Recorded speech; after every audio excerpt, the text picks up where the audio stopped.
Hey everyone, it's Tom here from the WB Trading Team. On today's video, I want to talk about what can we do on the weekends. So, as traders, obviously we're focused on that Monday to Friday period when the markets are live, but increasingly brokers are offering weekend markets to trade. Obviously crypto markets can be traded over the weekend. And along with that, I always get asked from traders, well, how can I use my weekend quite effectively? How much work should I be doing, behind the scenes on the weekend? There's not a perfect answer though, certainly, but I'm going to go through my advice, basically, what I do on a weekend, how I plan for the week ahead, and also cover, should we realistically be trading on a weekend, on a Saturday or Sunday? So yeah, guys, let's get into it. Just very quickly before we dive in, if you're still struggling with your trading, or you'd like to know more about how mechanical edges are traded, I've put together a free video course for you that'll map out and explain everything in detail, along with walking you through exactly how the mechanical rules actually work. If you'd like to watch that after this video, I'll pop a link in the description. You can click through and you can watch that straight away.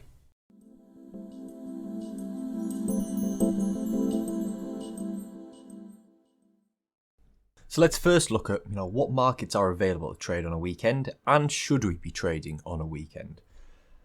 Now, obviously, standard markets are going to be open Monday to Friday, whether it's an index market or a currency pair, commodity, for example.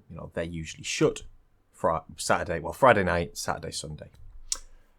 Increasingly, though, I've seen brokers offering what they call weekend hours trading. So, for example, the broker I use, IG, offers you trading on some index markets on a weekend and a couple of currency pairs as well. And they make them a specific chart. They denote them as, say, weekend GBP USD. And, the encouragement there is obviously, while people are, maybe if you're working through the week, you've got an opportunity to trade the markets when you've maybe got more time.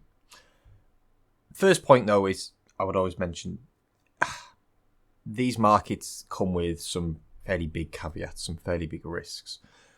The main one is that although they're called the same market, the rules that they apply through the week don't always apply to the weekend. And specifically what I mean by that is you're going to see a lot less liquidity and you're going to see far wider spreads. So I'll show you on the screen here basically some of the spreads that we're seeing on some of those big markets, just using my broker IG, and how they differ in the midweek to the weekend. And there are fairly big jumps there. So obviously that's always going to be against us as a trader and the main reason why we won't want to trade. The volume thing, it is another factor. Obviously, trading volume during the weekend on these markets is a lot smaller than through the week, and therefore what we're looking at in terms of our strategy rules, they're not going to be consistent on those Saturday and Sunday periods. Certainly not. Just because the kind of market profile is completely different. So another thing you've got to look out for. I haven't traded on the weekend, so I couldn't give you specific examples, say, of any slippage problems that have come into play. But I imagine they would be more frequent than what we would see on the Monday to Friday period. So it's certainly worth bearing those things in mind before you jump into starting to trade on a weekend. If we're looking at the crypto market, slightly different scenario because, they've always been open there. So you're going to see some of those same things, but to a lesser extent. I don't trade crypto, so it's not something I give kind of first-hand advice on trading Monday to Friday compared to Saturday and Sunday. But I would approach it with that same caution as well and do some checks through on previous Saturdays and Sundays. Do some basically forward testing to see how the market performs. But they're the key things that I would look out for. And as I said, I would be really hesitant about any kind of Saturday and Sunday trading. We can use our Saturday and Sundays, we'll come on to in a second, for far more valuable work when we're looking at trading. And I'll show you where I would really focus my energy instead of live trading on those days. So how can we use our weekend effectively if we're looking at maybe testing for future trades or reviewing our trades? They would be the two key areas that I always recommend focusing on if you're looking to do some trading work over the Saturday and Sunday period. First steps is always the review. Now, I try and designate half an hour on a Friday evening to go back and have a look through my trading journals that I've filled in the previous week, and just to check they're correct, I haven't made any mistakes, I haven't missed any trades, no typos, etc., things like that. And like I said, maximum half an hour. It usually takes me a little bit less than that. But that would be the first thing I would do, and kind of the minimum really. If that's all that you can really spare in terms of time over the weekend, that will be the most valuable factor to begin with. After that though, we have a little bit of flexibility there. So elements like back testing are really key around those periods. Certainly, we can use the Saturday and Sunday when the markets are not open to do some back testing, to do some strategy testing. And that really is flexible in terms of how much time you have available to do those tasks. So, you may have a few hours spare, you may only have an hour spare. Whatever you can do, using that effectively. Now, I try and leave that for myself on a Saturday. If I don't need to do any back testing that week, okay, I've got my Saturday off. If I do, I know I've got some flexibility on a Saturday. The next step, though, would also be preparing for the week ahead.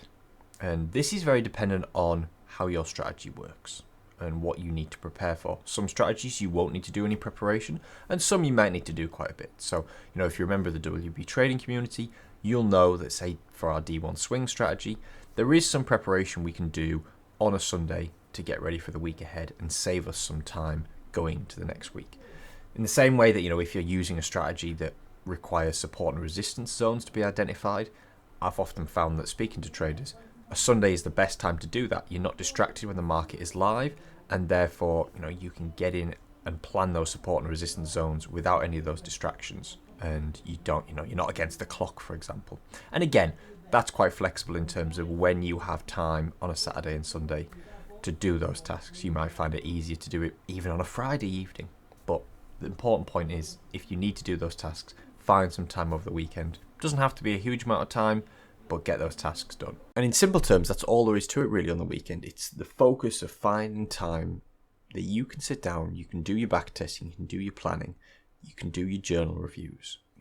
You've got arguably 2.5 days or so where the markets aren't really active. So that's quite a bit of time, hopefully enough for everybody to at least sit down and do the journaling aspect. Whether you need to plan or not for the week ahead, maybe you don't have time to do a back test that particular weekend. The journaling is the key point there, absolutely. Getting that done should be the first priority, and that's why I always recommend doing it first.